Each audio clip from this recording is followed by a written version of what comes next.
This just seems like a time of disaster, a time of hurt, a time of darkness. This just seems to be too much.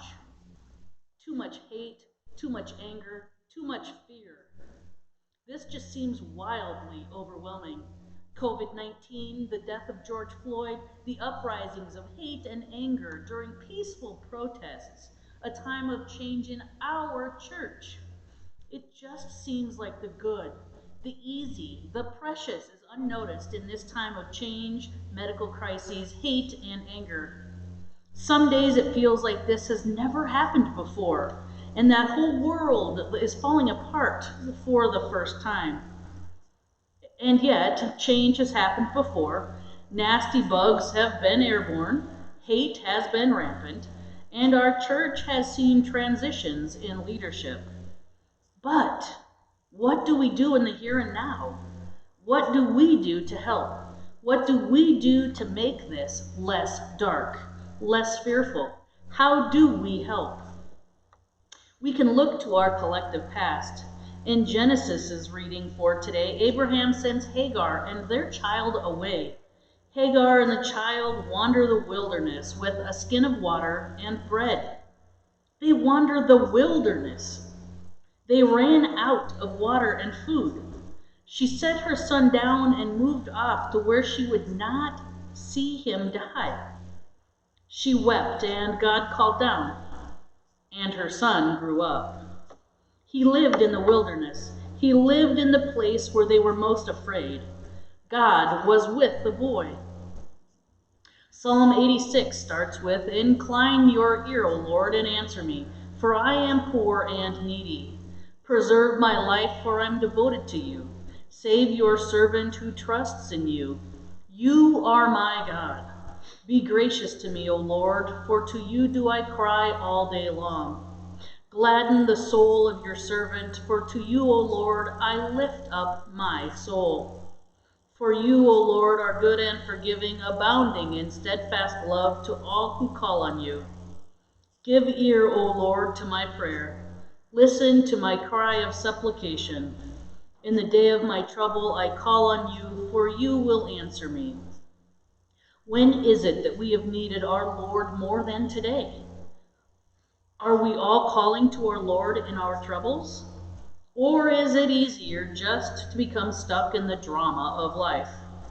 Do we find ways to allow our Lord to listen to our hearts and answer us? Or do we spend so much time watching the news, getting angry and fearful and frustrated? Are we looking for the steadfast love, or are we mired in the drama of the days? None of us are perfect. None of us make the right choice, say the right thing in every moment in time. Some of us are fearful of change, confrontation. Some of us are tired of working toward change while dragging others along. Some of us rush toward change and do not understand why backward steps occur. Well, I say to you, now is the time to embrace change. Now is the time to be daring in your discipleship.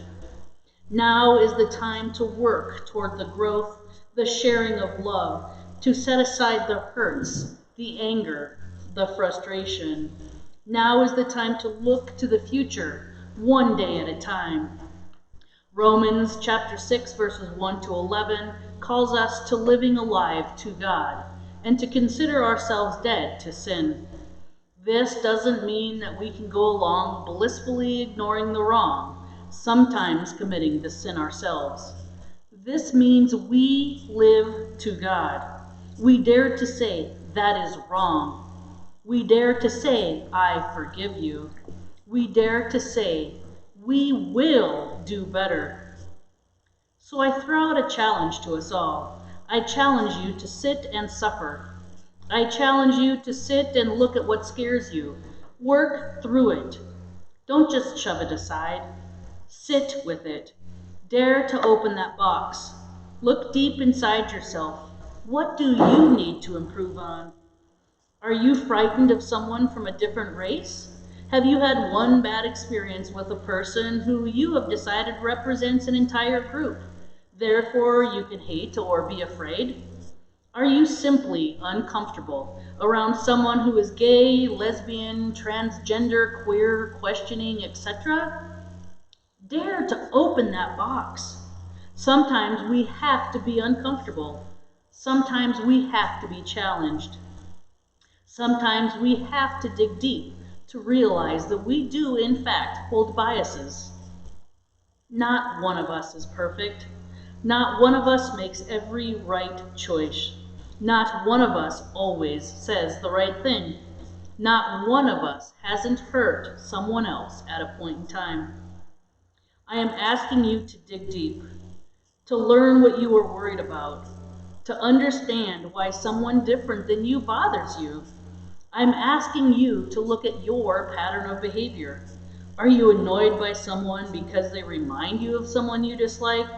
Do you refuse to help with projects with someone because, well, they annoy you? Do you sit back and watch others work because you feel you have done enough? I am calling you all now, at this time, to embrace change. Suffer with your deficit. Learn how to become loving and accepting of all people, of all races, of all backgrounds. Dig deep and do all you can to support this congregation as we grow and change. Agree to try new things, to help in new ways. Offer your opinion. Be prepared to have conversations about it. Practice not being defensive. Practice I language instead of you. Be ready to evolve. I feel this is an exciting time for us. At this time, COVID-19 has made all things new. We have been finding new ways to do things. We will have to continue to do so. I am calling you to embrace the change. Instead of complaining about how something is being done, call the right person and ask why it's being done that way. Maybe it is simple as not knowing other options. Instead of complaining that someone is running the whole show, offer to help where you can. Instead of shrugging and saying, it just doesn't matter what I say, realize that it really does matter. This is our church in our time. This is our place. It is time to claim it. It is time to be daring in our discipleship. It is time to walk the walk and talk the talk. It is time to let our misery go. It is time to define as a joyous people. It is time to take what is ours and make it great. As we move into this time of transition from what was into what will be, please spend time thinking about what makes this church yours. What makes this a place you want to be? What would make it even better in your eyes? This will be a time of change and growth. This will be a time of education, a time of chaos, a time of study to see what works and when. This is a time to be daring disciples. Sit in your discomfort. Ask questions. Be open to answers. Simply dare to be and do better. Dear Lord, please be with us in this time. Hold us tightly in you. Help us learn and grow. Help us be daring disciples, showing the world the love you intend. In your holy name, amen.